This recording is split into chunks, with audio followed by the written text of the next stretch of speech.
Bine ați venit, dragilor din Zodia Leu, oriunde v-ați afla în această lume. Sunt încântată ca de fiecare dată să fim din nou împreună, de data aceasta pentru o lectură generală pentru luna mai. Așa că, dragilor, toți cei care aveți nu doar soarele, ci și luna, Venus sau poate ascendentul în Zodia Leu, această lectură este de asemenea și pentru voi.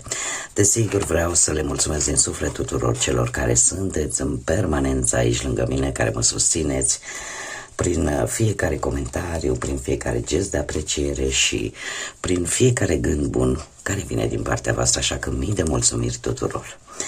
Cei care sunteți pentru prima dată aici pe canal, vă urez bun venit și dacă la finalul acestei lecturi simțiți că ați rezonat sau pur și simplu v-a plăcut, nu ezitați, abonați-vă, dragilor, în felul acesta nu veți pierde niciuna din lecturile mele, este gratuit și desigur nu uitați de like, este de like și de noul hype, care este un fel de like la superlativ. De asemenea, gratuit. Unicul lucru necesar este ca vouă să pur și simplu să vă placă sau să rezonați și să vreți să mai vedeți aceste lecturi pe care eu le fac. Bun, dragilor, suntem în luna mai, suntem în luna florilor și nu întâmplător, pentru că este o lună destul de intensă, avem un eveniment astronomic important, 2 luni pline, una chiar pe 1 mai, o lună plină în Scorpion, avem la mijlocul lunii mai, pe 16, o lună nouă în Taur și desigur avem și a doua lună plină, mai numită și luna albastră, pe 31 mai în Săgetător. Toate aceste energii lunare fac, pe lângă alte aspecte astrale, cu care nu vreau să vă mai plictisesc, per total așa să știți că luna mai este o lună cu evenimente care nu au loc în mod obișnuit. O energie intensă, o energie care câteodată se și contrazice, apar așa niște contradicții. Începem luna foarte intens, cum am mai spus, și putem avea parte de emoții puternice, de situații care pot scoate la suprafață anumite lucruri poate ascunse. Indiferent de ce iese la lumină, ne forțează, indiferent de zodie, să ne schimbăm direcția. Să ne schimbăm direcția și pur și simplu să începem să ne transformăm, să ne mișcăm. Eu am făcut așa o metaforă vis-a-vis de aceste aspecte astrale și am zis că începem așa ca o furtună, ca un tsunami, ca un uragan care ne zguduie un pic, după care pe mijlocul lunii mai încep lucrurile cumva să se așeze și apare această nevoie de stabilitate, de ordine, de decizii mult mai calculate, în așa fel încât să ne recuperăm cumva echilibru după o perioadă destul de agitată. Finalul lunii mai vine cu claritate. Odată cu această lună plină în Săgetător, începem să vedem lucrurile mult mai bine, începem să înțelegem de ce s-a întâmplat, când s-a întâmplat și începem să vedem și direcția în care trebuie să mergem. În ceea ce vă privește pe voi din punct de vedere astrologic, să știți că este o lună care pune un pic de presiune pe imaginea voastră, pe rezultatele voastre la modul practic, la modul concret. E posibil ca pe partea asta a muncii, a banilor, să se pună un pic de presiune, nu știu, poate trebuie să terminați ceva într-un anumit termen și se pune presiune pe voi, trebuie terminat și nu mai puteți să-l amânați. Asta se poate întâmpla și pe partea asta a finanțelor. Să nu mai poți să amâni, de exemplu, anumite plăți sau rezolvarea unor anumite situații financiare. Dacă vorbim de dragoste și de partea asta a relațiilor, ceea ce ține de cuplu, a spune că posibil, tocmai din cauza acestor presiuni care se pune pe carieră, pe bani, să apară mici fricțiuni, mici tensiuni în cuplu, tocmai datorată acestui aspect. Da? Multă presiune pe primele două și atunci cumva partea asta amoroasă, să zicem, de cuplu rămâne un pic pe planul 2. Pentru cei care sunteți singurei, pe plan sentimental, pot exista atracții, să fiți atrași de tot felul de persoane, dar fără o stabilitate clară. Această stabilitate clară poate veni undeva către sfârșitul lunii. Și acum, dragii mei, haideți să vedem ce vă rezervă prima săptămână. Aici avem câte o carte pentru fiecare săptămână, să vedem în mare așa cam ce este important.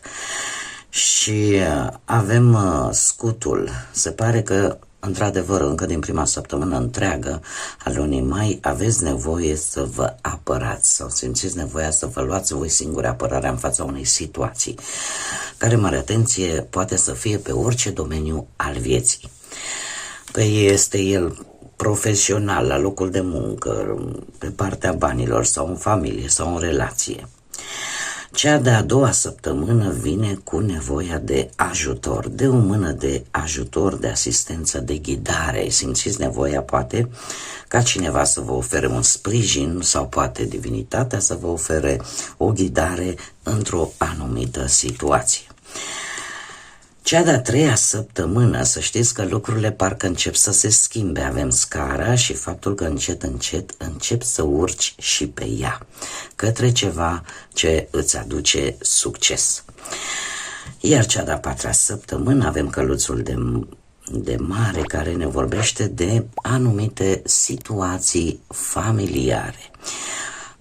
Ceva legat de familie, ceva legat de anumiți membri de familie, lucruri importante de care probabil va trebui să vă ocupați, de ceea ce contează cu adevărat în familia voastră. Acum, haideți să vedem și care este energia generală pentru voi, dragilor, din Leu pentru luna mai. Care este energia generală pentru dragii mei din mai? Au ieșit două cărți, Răbdare și Abundență. Haideți să o luăm așa.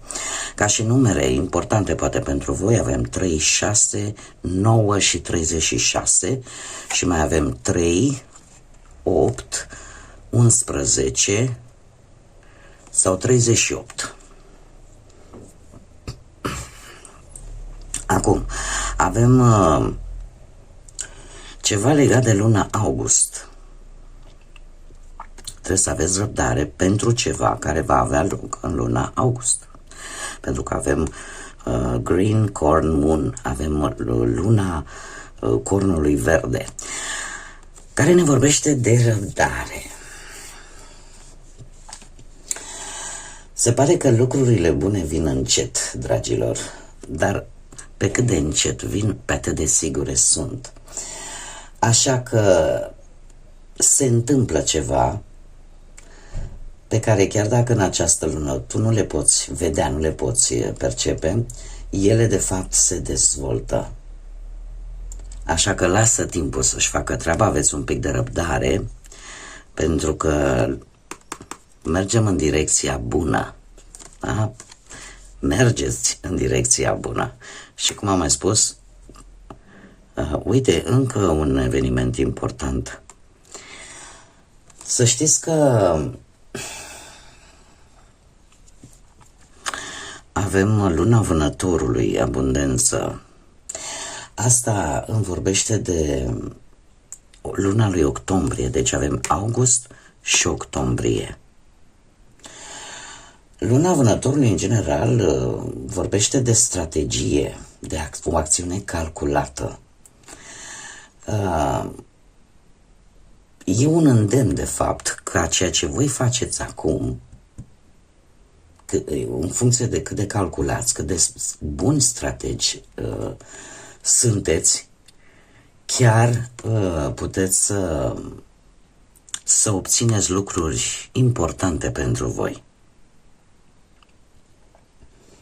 Sunt posibilități, sunt șanse în jurul vostru de care, dacă profitați în această lună, vă pot aduce rezultate chiar remarcabile în luna lui octombrie. Deci avem august, trebuie să mai aveți răbdare, și octombrie. Haideți să vedem ce ne spune și tarotul. Și să vedem ce vine pentru dragii mei din Leu în luna mai, atât pe plan profesional, financiar sau sentimental.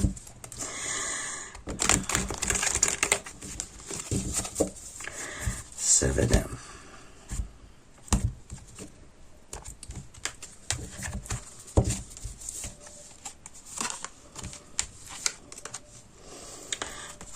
Pe parte profesională.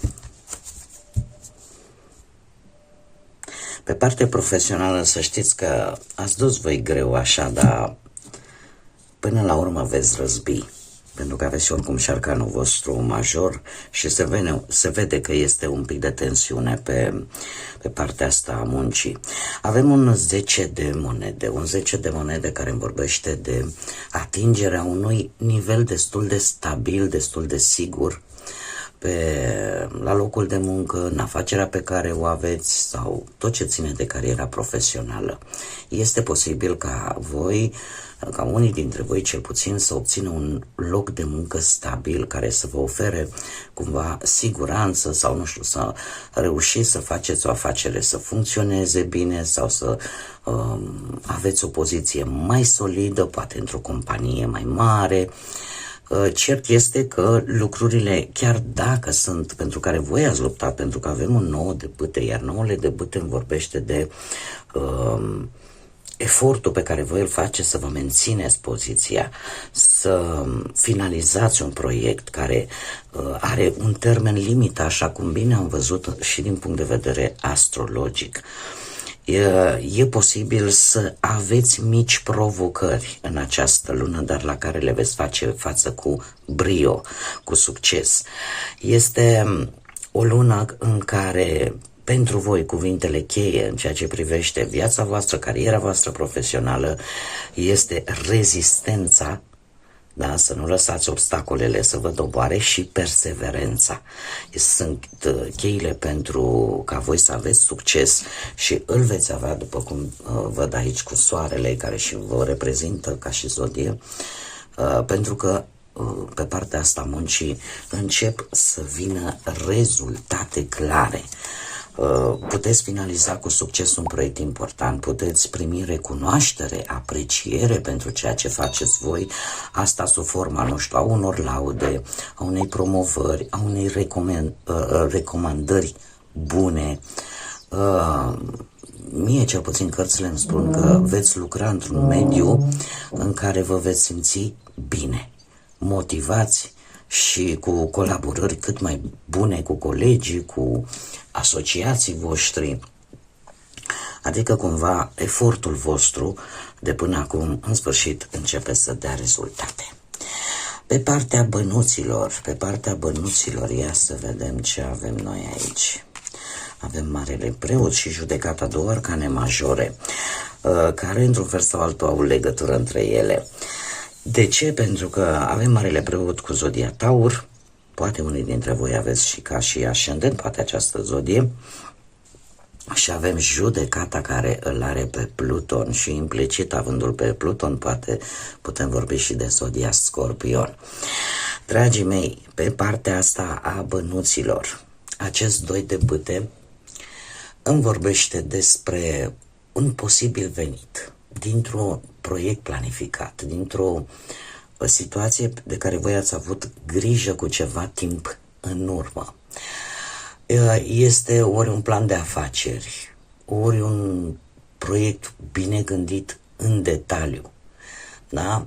Este o lună în care chiar poți să îți anticipezi ce cheltuieli pot veni, poți să analizezi anumite costuri.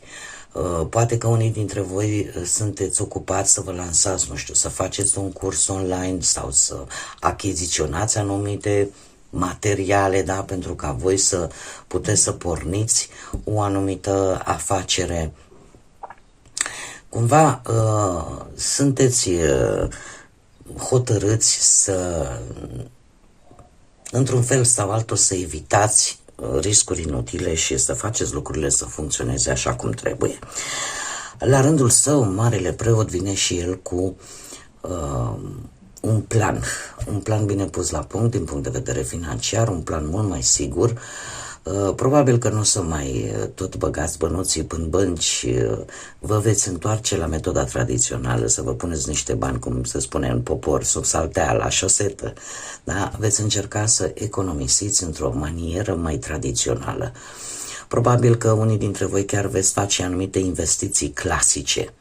Era o vorbă, domne, ce putem cumpăra, o investiție care în timp să dea bani, nu știu, să vă gândiți poate să cumpărați aur sau, nu știu, orice alt obiect care în timp să-i crească valoarea. De asemenea, mai putem vorbi de un plan de pensionare pentru unii dintre voi, pentru care e posibil să luați legătura cu cineva în domeniu care să vă sfătuiască cam cum trebuie să faceți. Să începeți deja derularea acestui proiect. În general, vă bazați pe specialiști în ceea ce privește finanțele și mai ales atunci când e vorba de decizii importante legate de, nu știu, de bancă sau situații importante sau de contabilitate, de exemplu. Alții chiar puteți face cursuri financiare, nu? Să învățați poate cum să gestionați banii în mod responsabil și în mod sustenabil. Iar judecata, să știți că vine ca o readucere a minte. De ce? Pentru că în momentul în care tu te organizezi mult mai bine din punctul ăsta de vedere financiar, ai șansa să-ți corectezi anumite greșeli făcute anterior.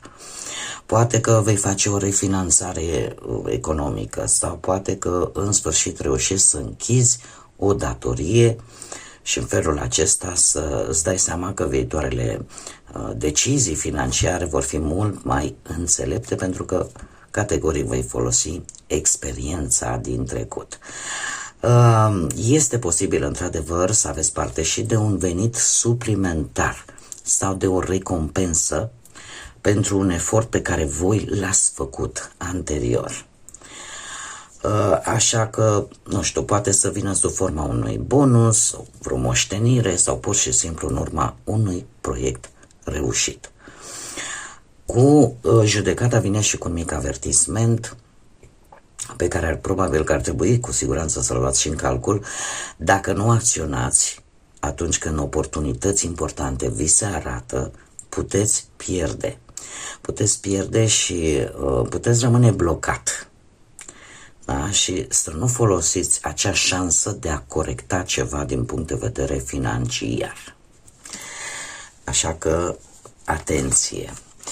Haideți să vedem cu partea asta a relației cum stați.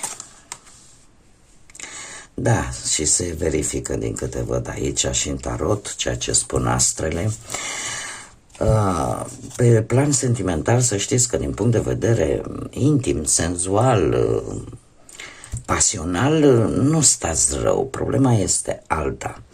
Există, într-adevăr, cu acest cavaler de spade, nu știu dacă partenerii voștri au vreo legătură sau nu cu zodii de aer, Gemeni, Balanță sau Vărsător, dar există o comunicare prea directă sau câteodată parte prea agresivă, care poate aduce într-adevăr un risc de conflict, un risc de tensiune. Chiar dacă există atracție între voi, asta nu înseamnă că nu vă iubiți sau asta nu înseamnă că nu puteți trece peste aceste tensiuni. Dar există aici ceva impulsiv, ceva care așa cum bine am văzut și din punct de vedere astrologic, este o lună în care voi vă veți ocupa în mare parte timpul pe partea asta a muncii, a banilor, da? Și poate din neglijență, poate din lipsă de timp, partea asta sentimentală rămâne cumva pe planul secund. Dar cu acest cavaler de spade, cum am mai spus, este posibil să dați răspunsuri prea directe, să fiți mai mult pe parte verbală. Da? Iar asta, desigur, poate aduce și riscul unor tensiuni în cuplu cu acest 5 de bâte, în care fiecare o ține pe a lui. Fiecare încearcă să, cum să spun eu, poate să se simtă frustrat.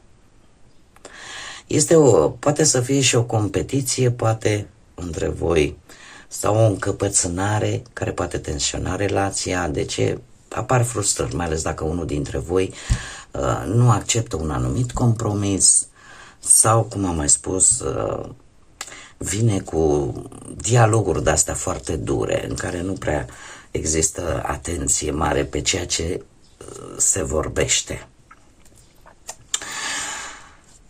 Dar sunt trecătoare. Dat fiind că avem acest cavaler de spade, sunt trecătoare, nu este ceva care să țină, vor fi așa mici furtuni de-a lungul lunii mai. Peste care dacă reușiți cu un mic compromis și cu un pic de calmitate, de răbdare, se pot rezolva. Bun. Haideți să vedem pentru cei singurei, pe plan sentimental, cei singurei voi vă simțiți foarte însingurați,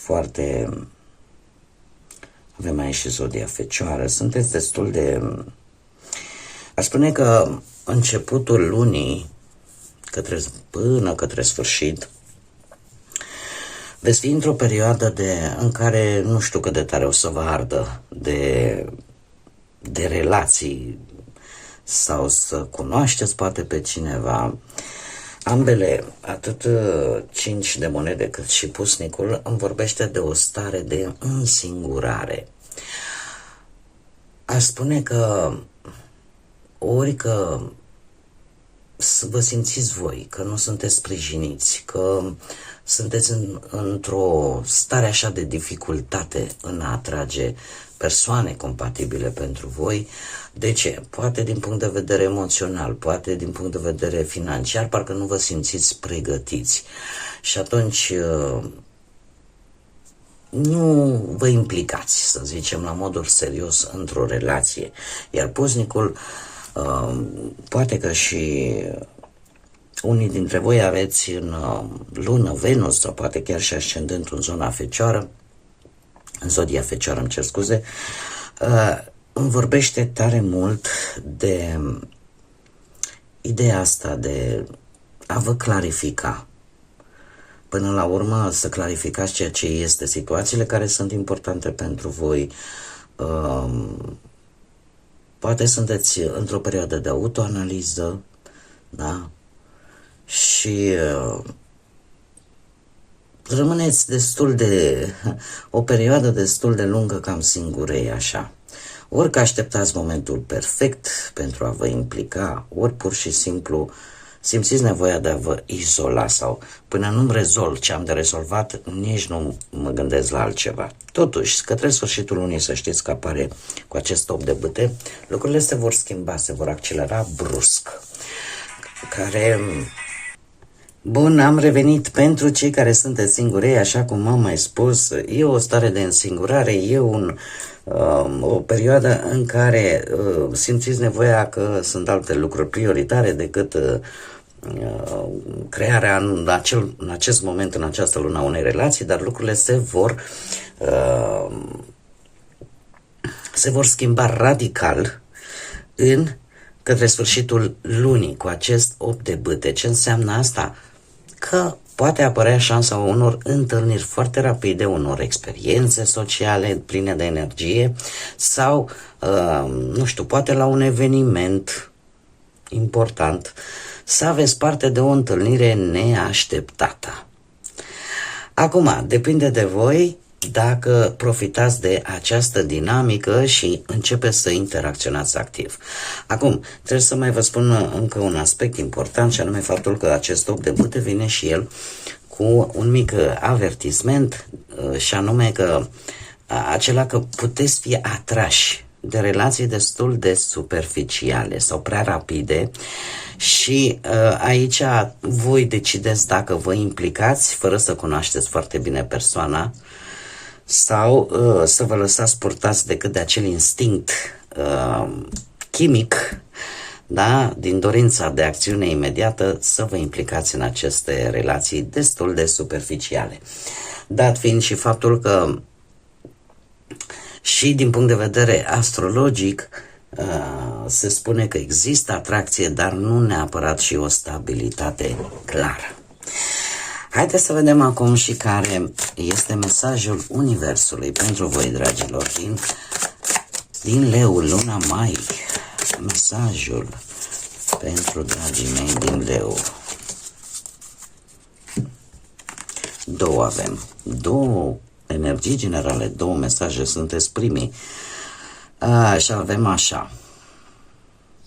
Se pare că lucruri bune, lucruri mari, experiențe frumoase sunt pe drum, sunt pe punctul de a ajunge la tine. Poate că tu nu ești capabil să le vezi deocamdată, dar aceste lucruri mărețe sunt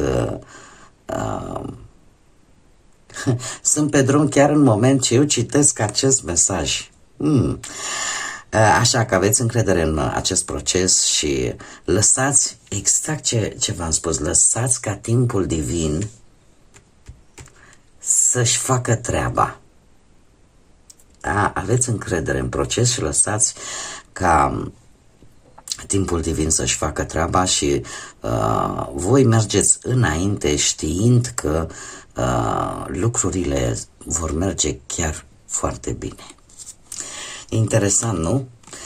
Și mai avem un mesaj, nu cred, mai mult sau mai puțin cam același lucru. Oportunitățile curând îți vor bate la ușă.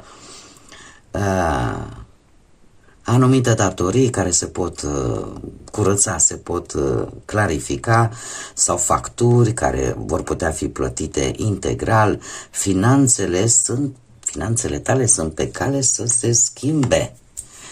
Ce spuneți de asta, dragilor? Interesantă lună, nu? Pentru voi.